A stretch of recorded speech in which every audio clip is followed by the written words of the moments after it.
Hyvää huomenta Norrsulmin toisesta uutislähetyksestä. Aiheutamme tänään ovat kevään mystiset YO-kirjoitukset, joista tietävät vain Ani harvat ja opettajat. Ja toisena aiheenamme on Pingiksen pelaat koulumme aulassa. YO-kirjoitukset. Tämä salaperäinen tapahtuma koulumme salissa syksyisin ja keväisin, josta tietävät tarkasti vain harvat. Ne tuntuivat ensimmäisen vuoden alussa kaukaisilta, mutta nyt toisen opintovuoden kääntössä loppupuolelle ne polttelevat jo käsissä. Saimme asiasta tarkempaa tietovuotoa opettajalta. Teimme hänelle äänihaastattelun, jossa ääni ja nimi ovat muutettu. Millainen tämä mystinen ja salaperäinen YO-kirjoitusistunto on? Eli sama suomeksi, mitä salissa tapahtuu ja tapahtuuko mitä? Tuo YO-istunto on eräänlainen aikuistumisriitti, jossa eri kokein mitataan nuoren kypsyyttä selvitä uuden uljaaman yhteiskunnan haasteista. Tämän aikuistumisriittiin valmistavat noin 3-vuotinen perehtyminen aikaisempiin riittimenoihin pienimuotoisissa istunnoissa niin sanotulla koeviikoilla. Toisaalta vastapainona näille istunnoille olen havainnut, että kokelaat pyrkivät vähentämään riitin tuomia paineita esimerkiksi vanhojen tansseissa ja penkinpainajaisissa.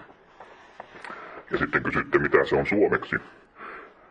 Se tarkoittaa, että 6 tuntia kestävä salitilaisuus on tarkoin säädelty YTL:n eli valtakunnan ylimmän tuomiolautakunnan taholta.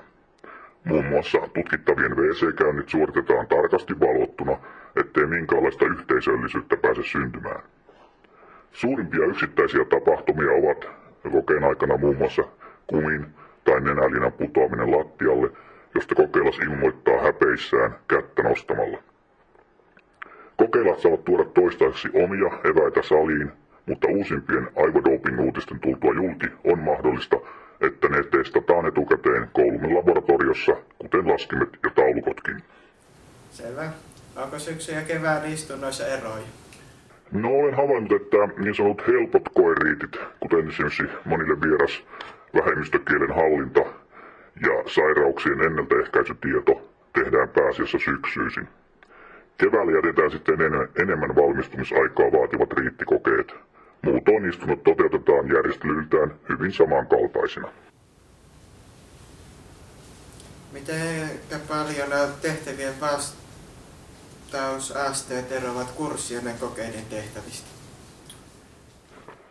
Koska lukiolaitos pyrkii valmistamaan nuoria tuohon riittikokeeseen mahdollisimman hyvin, niin sanotut kurssikokeet pyrkivät jäljittelemään YO-kokeita niin paljon kuin mahdollista. Olen kyllä kuullut, että monella taholla kapinoidaan jo näitä 160 vuotta vanhoja testejä vastaan.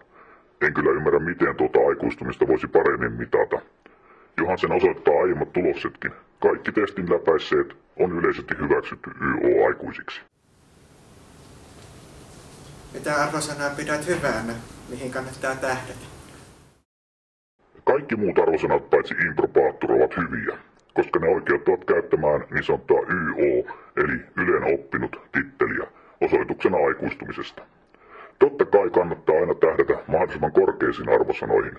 Onhan se hienompaa, jos kiitoksella hyväksytään, kuin ilman sitä.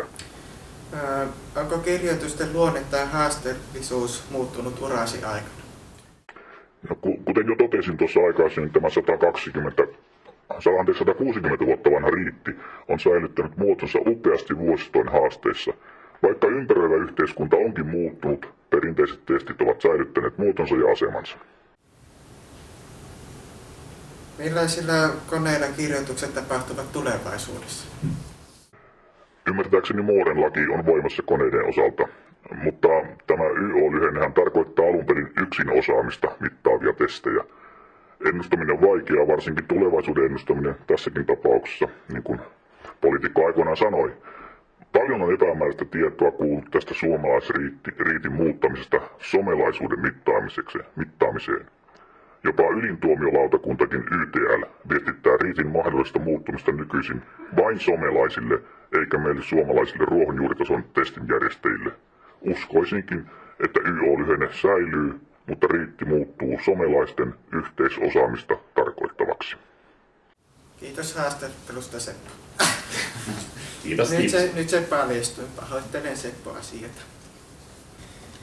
Ja seuraavaksi meille tulee kertomaan tarkemmin urheilusta kollegani Kärtsä.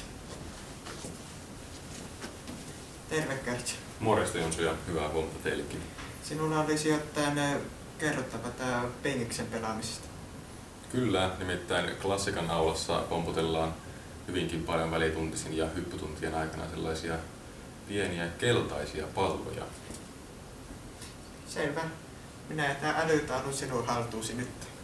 Paljon kiitoksia. Eli vielä kerran oikein hyvää huomenta ja siirrytään urheilu-uutisiin. Tänä aamuna meillä on aiheena sellainen asia kuin pinkiponki, eli pöytätennis. Sillä on monta nimeä. Nimittäin klassikassa on tullut tällaiseksi kulttuurinomaiseksi toimeksi harrastaa pingistä aina välituntisin ja miksei hyppytuntienkin aikana. Jotkut kaikista peliriippuvaisimmat, jos näinkin voi sanoa, jäävät pelaamaan jopa koulunkin jälkeen ja useita tunteja sillä pelaavat jopa 4 jälkeen, kunnes koulu laitetaan kiinni ja aamulla taas jatketaan. No niin, meillä on haastattelussa Helena. Terve. Terve. Milloin pingispöydät tulivat aulaan? Pari vuotta sitten. Mistä idea sai alkunsa? No lähtökohta oli se, että taisi tulla Sormusen Jukalle tämmöinen viesti näistä tarpeettomista tai käyttämättömistä tavaroista jostain muusta koulusta. Ja sähköpostiliite tuli sitten meille Jyrkin kanssa ja mehän innostuttiin siitä sitten. Ja saatiin siis vanha pöytä ja sitten saatiin yksi uusi pöytä siihen tilalle, tai viereen siis. Mikä on ykkösten pöytä ja miten sen käyttöä valvotaan? No toinen pöytä on ykkösten pöytä ja käyttöä ei valvota mitenkään. Eli se on vähän niin kuin kirjoittamaton sääntö, että kaikkien pitäisi päästä pelaamaan. Ja kun ne ykköset on syksyllä varsinkin vähän ujoja, niin kuin olette huomannut, niin ajateltiin, että sitten on ihan tasapuolisesti kaikilla mahdollisuus ja pääsisi tutustumaan justiin toisiin, niin päätettiin säästää se toinen sitten ykkösille. Miten pöytien vaikutus näkyy klassikan ilmapiirissä? No mun mielestä näkyy kyllä sillä tavalla, että semmoista rentoutta ja sitten tutustutaan uusiin ihmisiin, että voi niinku pyytää pelaamaan ihan puolituttua ihmistä. Tyttöjä ei ole saatu vielä oikein mukaan siihen. Muutama tyttö siellä pelailee ja toivottaisiin, että enemmän vaan niin kun uskallettaisiin mennä sinne ja ottaa se oma peliaika siitä. Näin, mutta sitten opettajan näkökulmasta tietysti täytyy myöntää, että tunnilla pitäisi olla ajoissa. Et pikkusen on aiheuttanut sitten viikkopalavereissa aina semmoista pientä kitkaa, että pelataan sitten loppuun asti peliä sitten myös tunnilta, että se ei kyllä käy päinsä. Niinpä, koittakaa sitten olla tunnilla ajoissa. Millaisella budjetilla liikutaan? No, pöytähän maksoi muutaman satasen ja toinen pöytä oli tosiaan ilmainen. Ja mailoja hankittiin muutamalla kympillä. Ja niin kuin huomaatte, niin mailat on tosi huonossa kunnossa. Mutta jokainenhan, joka haluaa enemmän pisteitä, niin hankkii oman mailansa. Sitten ehkä tulee joskus hankittua oma pöytäkin sitten jatkossa. Että sehän se liikunnan tarkoitus on, että saisi niin kuin jatkuvuutta sille, että kun taito kehittyy, niin ehkä voi joskus ostaa sitten hankkia vaikka kesämökille omaan pöydän. Sitten palloja luvataan hankkia niin, että pelit sujuu. Aina rikkinäisen pallon tilalle saa uuden pallon. Mitä yllätyksiä voi löytyä palloista? Niin, palloistahan voi löytyä vaikka mitä, ja tässä on yksi esimerkki tänään. Tupsahti tähän luokkaan ja poimin ylös sen, ja tämä on varmaan ei ole opettajalle nyt valitettavasti tarkoitettu, vaan jollekin varmaan toiselle, että täällä lukee, että soita ja hymiö, ja siinä on puhelinnumero. Eli näinkin voi lähestyä jotain mielitiettyä. Kiitoksia haastattelusta ja sitten takaisin studioon. Kiitoksia sinne Jonsu. Me täällä studiossa siirrymme seuraavaksi urheiluutista säähän. Meillä on Non-Solmin uutistoimituksessa uutta verta, nimittäin olemme saaneet uuden meteorologin. Jos oikein muistan, niin vielä kevääksi taitaa olla oikein pyryäkin luvassa. No niin, aurinkoista päivää kaikille. Todellakin Pyry on jälleen sotkenut junaliikenteen. Lunta onkin paikoitellen vielä paljon ja joillekin sitä voi olla vaikea sulattaa. Kannattaakin kolata ahkerasti, sillä lumitöillä on taipumus kasaantua. Kevään ja sen myötä lämpötilojen nousun vuoksi lumitilanne saattaa muuttua miltei järjettömäksi. Luvassa on jopa sulaa hulluutta. Maassamme on viime aikoina esiintynyt paljon sadekuuroja. Tauti leviää pisaratartuntana.